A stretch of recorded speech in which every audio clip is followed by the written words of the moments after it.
আশুলিয়ায় পোশাক শ্রমিকদের সমস্যা সমাধানের বিষয়ে কথা বলছিলেন বিজিএমইএ ও শ্রম মন্ত্রণালয়ের প্রতিনিধি দলের সদস্যরা। সরাসরি যুক্ত ছিলাম সেখান থেকে। এদিকে বাংলাদেশ ব্যাংকের গভর্নরের সঙ্গে বৈঠক করবেন তৈরি পোশাক মালিকদের সংগঠন বিজিএমইএর নেতারা। সেখানে আছেন সহকর্মী মুনাফ রশিদ। সরাসরি চলে যাব তার কাছে। মুনাফ, বেতন ভাতা পরিশোধে ব্যাংকের যেই ঋণ, সেই ঋণের জটিলতা নিরসনে গভর্নরের সঙ্গে কখন আলাপ হবে বিজিএমইএর, কোনো তথ্য আছে কিনা? অনেক মূলত যে গেল কয়েকদিন ধরে যে পোশাক খাতে যে শ্রমিকদের অস্থিরতা চলছে, সেই অস্থিরতার একটি বড় কারণ হচ্ছে যে সঠিক সময়ে বেতন পরিশোধ না করা, এবং সেই বেতন পরিশোধ না করার পিছনে আরেকটি বড় কারণ হচ্ছে যে ব্যাংক থেকে যেসব অর্থ ছাড়ের বিষয়ে, ঋণ নেওয়ার বিষয়ে যে জটিলতা রয়েছে, সঠিক সময়ে না পাওয়ার কারণে মালিকরা কিন্তু সঠিক সময়ে বেতন পরিশোধ করতে পারছেন না। এটি একটি বড় কারণ।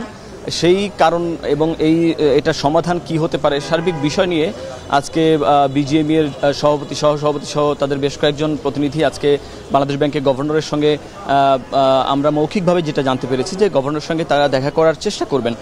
কিন্তু গভর্নরের সঙ্গে আমরা খোঁজ নিয়ে দেখেছি যে গভর্নরের সাথে তাদের কোনো শিডিউল বা তালিকায় তাদের কোনো প্রোগ্রাম নেই, বা তাদের কোনো অনুষ্ঠান বা বৈঠকের কথা উল্লেখ নেই। তবে আমি বিজিএমইর সাথে কথা বলে জানতে পেরেছি যে তারা এখানে এসে গভর্নর অথবা ডেপুটি গভর্নর যে কারোর সঙ্গে এই বিষয়টি নিয়ে আলোচনা করবেন, যাতে দ্রুত সমাধান করা যায়। তবে কখন আসবেন, যেহেতু সময় উল্লেখ নাই, ফলে এটি নিশ্চিত করা যাচ্ছে না যে তারা কখন আসবেন।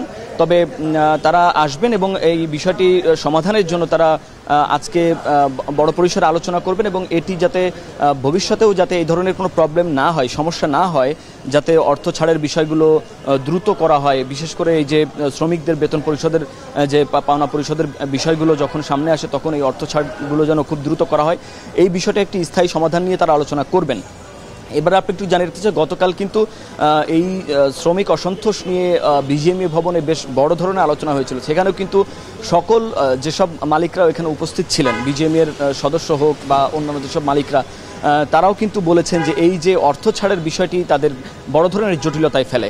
এবং এর আগে যখন গত বুধবার যে উপদেষ্টা পরিষদেও এই বিষয়টি নিয়েই আলোচনা হয়েছিল, তখন কিন্তু শ্রম উপদেষ্টা আসিফ মোহাম্মদ সজীব ভুঁইয়া তিনি কিন্তু বলেছিলেন যে একটি গার্মেন্টস বুধবার পর্যন্ত যে পাওনা পরিশোধ করতে পারেনি, বেক্সিমকো গার্মেন্টস, সেই গার্মেন্টসটিতে ওই দিন অস্থিরতা তৈরি হয়েছিল এবং একটি গুদামঘরে আগুন দিয়েছিল। সার্বিকভাবে বৃহস্পতিবার মধ্যে তাদের যে পাওনা পরিশোধ সেটি সম্পন্ন হয়ে গিয়েছিল।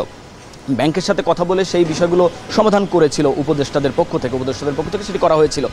পরবর্তীতে এই বিষয়টি নিয়ে আলোচনা হয়েছে এবং এখন পর্যন্ত আর তেমন পাওনা পরিশোধের বিষয়টি নাই। আজকে সব শ্রমিকরা কাজে যোগ দিয়েছেন। আশুলিয়ায় 5টি কারখানা বাদে এবং গাজীপুরে 3টি কারখানা বাদে সকল কারখানা চলছে। এই 7টি কারখানা মোট আশুলিয়া এবং গাজীপুরে তারা 13-এর ধারা অনুযায়ী বন্ধ ঘোষণা করে রেখেছে আগে থেকেই। বাদবাকি সকল কারখানা চলছে এবং এই যে পাওনা পরিশোধ যাতে সামনে আরও ঝামেলা না হয়, সেই বিষয়টি সমাধানের জন্য বাংলাদেশ ব্যাংকে তারা গভর্নরের সঙ্গে হোক, ডেপুটি গভর্নরের সঙ্গে হোক আলোচনা করবেন। কখন হবেন, কি সমাধান হয়, সেটি পরবর্তীতে জানাতে পারবো।